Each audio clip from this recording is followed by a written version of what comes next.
এই দিকটা দেখতে বেশ সুন্দর লাগছে। এই দিকে আছে যশোবিল, এই যে কিছু দূরেই পরেই যশোবিল।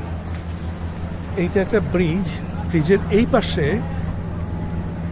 এদিকে রয়েছে ফকির বিল। এই দুইটা বিলকে কানেক্ট করে এই যে দুইটা ব্রিজ নির্মিত হয়েছে, এই কারণে এই এলাকার পরিবেশটা, এই ব্রিজটা যেমন দরকার মানুষের যাতায়াতের জন্য, তেমনি এটা রক্ষণাবেক্ষণ করার যে ব্যবস্থা সেটা না থাকার কারণে এখানকার পরিবেশ বেশ খারাপ দেখা যাচ্ছে। যে এদিকটা কচুরিপানা জমে গেছে। এই দুইটা বিলকে কেন্দ্র করে এখানে পাশেই গড়ে উঠেছে মাছের একটা বাজার। মাছের বাজারটা একটু আমরা দেখি।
আজকে মাছ কিনো, মাছের রেট করা লাগবে।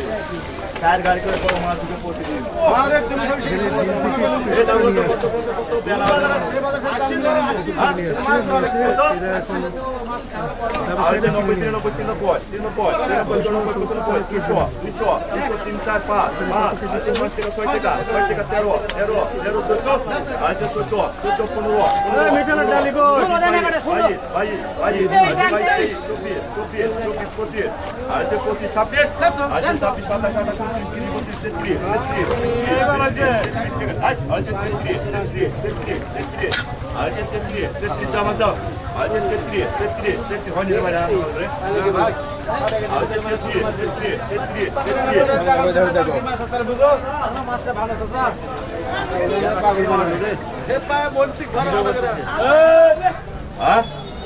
মাছ লেখো 28 কিলো 28 কেজি 33 টাকা বল মাছ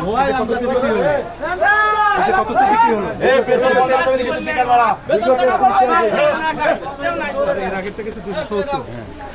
মাছ পড়ে এটা কি মাছ ছোট বড়র উপর ডিপেন্ড করে দামটা? এই দাও কত বড়টা একদম ছোটটা একদম এই দাও কত কত আজ 90 99 আজ 99 আজ 95 আজ 95 আজ 95 95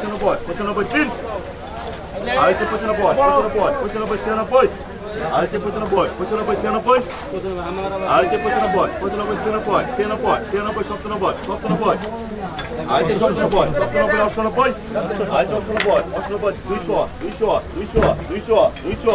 আজ 200 টাকা নাই আজ 200 টাকা কিন 200 টাকা এখন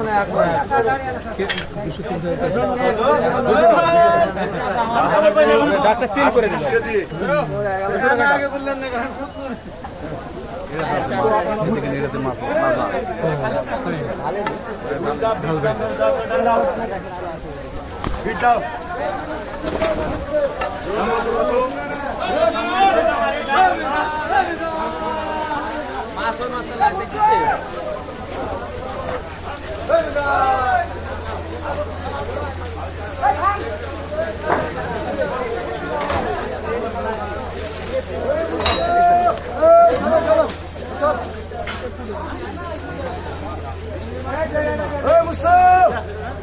দামগুলো তো কত? এই দামগুলো কত?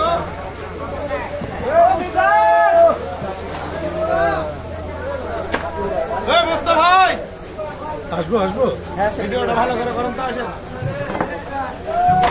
হ্যাঁ, এই দামগুলো তো কত? এই তাজা মাছ দামগুলো কত? ও, তোমরা ওখানে নাই?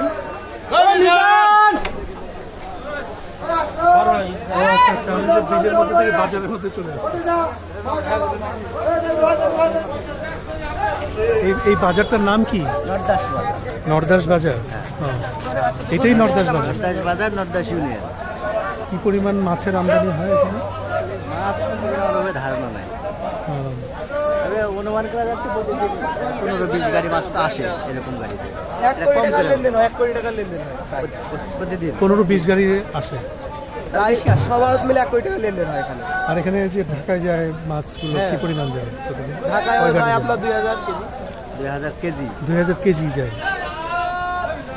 প্রতিদিন বেশি যায়। প্রতিদিন প্রতিদিন যায়। প্রতিদিন যায়। এখন আপাতত ঢাকায় কম যাচ্ছে, এখন যাচ্ছে রংপুর, কুড়িগ্রাম, সিলেট।